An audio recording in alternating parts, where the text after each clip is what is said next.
Why do you think your favorite Hollywood films always look so stunning? Of course, things like cameras, lenses, and creative direction all play a major part. But the single most important thing in creating a cinematic shot is the lighting. Now, most of us, like you and me, don't have million-dollar Hollywood budgets, but that doesn't mean we can't create beautiful-looking shots. All you need is one light and a few cheap accessories to turn a shot like this into a shot like this. And in this video, we'll take a look at how I lit these 7 shots using one single budget light and a little bit of experimenting.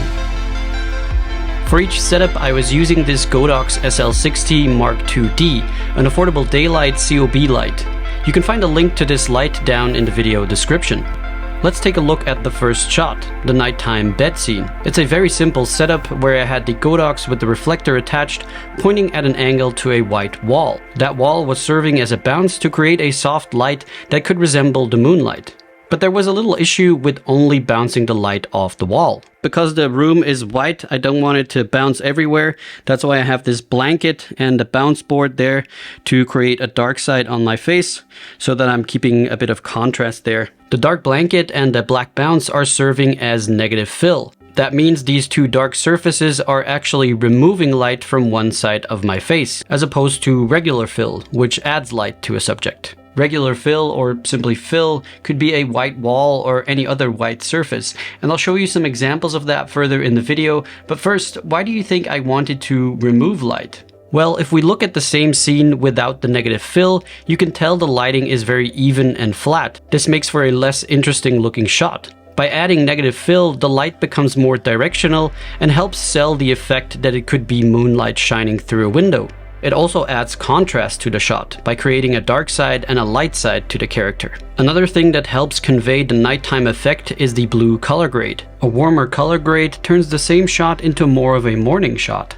And that brings me to the second shot, which is the morning shot. But instead of changing the color grade, I wanted to create the effect that morning light was shining through the blinds onto the character's face. A great way to achieve this is by using a spotlight and a gobo, but these tend to be quite expensive. An alternative and much more affordable way to pull off this look is by using a mirror. First, I used some cinefoil to ensure that the Godox light was directed straight at the mirror, avoiding any unwanted spill on the wall. This effectively created a spotlight. For this setup, I was again using some negative fill on one side of my face to create a bit more contrast.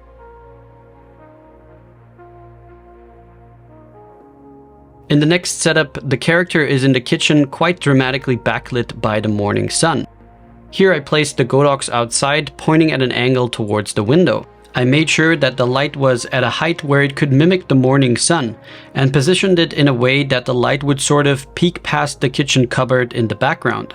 Since it was quite bright outside, I had to set the Godox at 100%, and that did a pretty good job at resembling the sunlight. But there are a few other things that play a big part in making this shot work, so let's start from scratch and build this setup step by step. This is what the scene looks like with normal daylight and the blinds up. There's not much atmosphere in this shot, there's too much hard light coming through the windows, and the camera side of the character is too dark. So let's start by closing the blinds a bit. This will reduce the very harsh sunlight. However, now the whole scene is much darker and the character is almost completely in shadow. I added a white bounce to reflect the light coming from the window and the Godox. This helped with filling in or adding light to the shadow side of the character. If we now take a look at the addition of the fill combined with the Godox blasting through the blinds, we get something like this, which looks a lot better than what we started off with. But there's even more we can do to make this shot extra atmospheric, and it's this right here, a little bit of haze in a can. This works especially well with backlit scenes, as it can create these rays of light. Just have a look at the shot without the haze, and then after adding in the haze. Shot number 4 is again a very simple one to achieve. It's great to create a dramatic look for a dark or scary or mysterious character. Having a really bright side of the face and a really dark side of the face puts a lot of mystery around the character.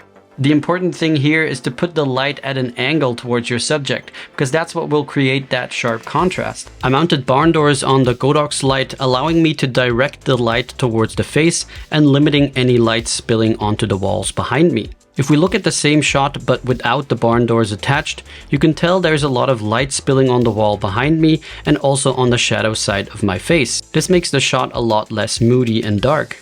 I also used a white bounce, again to fill in a bit of the shadow side of my face so that it's not completely underexposed. An important thing to note is that the character is positioned by the window. Now, why do you think that is important? Your brain automatically connects the light on the character to the light from the window. If the window wasn't there, it would feel less natural. So the light on the character is now motivated. It has a reason for being there. And I'll talk more about motivated light and how you can use it to create cinematic shots when I show you the final setup. Similar to the previous shot, this next setup is another simple way to create a moody looking shot, but with a softer light. The technique I'm using here is referred to as reverse key lighting or upstage lighting. Have a look at the setup, and if you don't know already, see if you can figure out why this is called reverse key lighting. As you can tell, the Godox is not placed in front of me, but instead placed more behind me. So it is lighting me slightly from the back and the side. In a more classic lighting setup, the key light would mostly come from in front of the subject. However, in reverse key lighting, the light is placed slightly behind the subject. This is another technique that you will see being used in a lot of films, and it produces a lot of mood in a shot. I'm using a softbox to ensure the light hitting my face is not too hard. If you don't have a softbox, you can use a white blanket or a tablecloth and put that in front of your light, and that will help to soften it up. And again, I'm using a white bounce to fill in the shadow side. And that white bounce is very important to change the mood of this shot. You can see as I'm moving the bounce, it creates less or more darker shadows, making the shot less or more moody and dark. The importance of using the right fill or bounce material becomes even more obvious when we have a look at the next setup. In this shot, the character is actually being lit from below, but by a light coming from the top. Let me explain that. The Godox is almost pointing straight down onto the table. That table is reflecting the light or bouncing the light onto the character's face. It creates quite harsh and dark shadows around the eyes, and this tends to result in a dark and sinister look. You'll see this in movies when they portray bad guys or scary characters. Now there are two things we can play around with here. One is the light source and the other one is the bounce. So the first shot here is the Godox with the reflector dish mounted, pointing at the table and bouncing the light back onto my face. And you can tell that it's not the best looking shot, especially not for the look that I'm going for. One thing is that the light is spilling everywhere, so it's not very controlled, just pointing at the table. So the first thing I did was put on the barn doors so that I can reduce that light spilling. And this is what that looks like. So with the barn doors attached and the light bouncing off the table. Now, as you can see, this is a wooden table, so the light bouncing off this table is going to be quite warm. If you don't want that and you want a neutral bounce, you can put a white material on the table, like a white bounce board or a blanket. That will make sure that the bounce light is not that warm or orangey.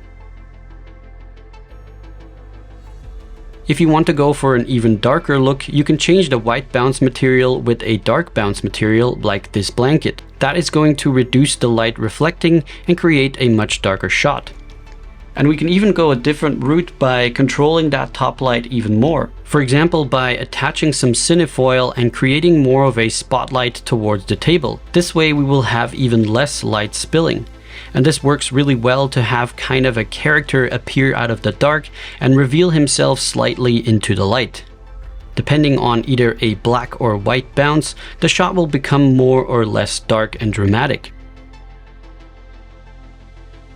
Another great way to create interesting looking shots is by making use of practical lights. And you'll see this very often in films because it tends to create a sense of realism in a scene.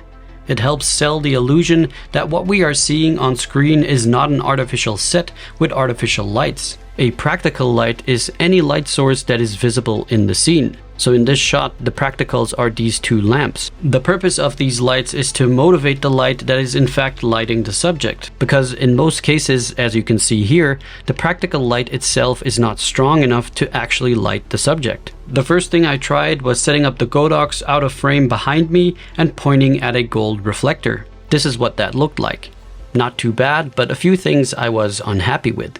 One is that the light is slightly too harsh, and the second is that it's not warm enough to match the practical light. So I moved the Godox to the side where the practical light is and mounted the softbox. Even though right now the light was much softer, this light was much too cold and didn't look natural at all.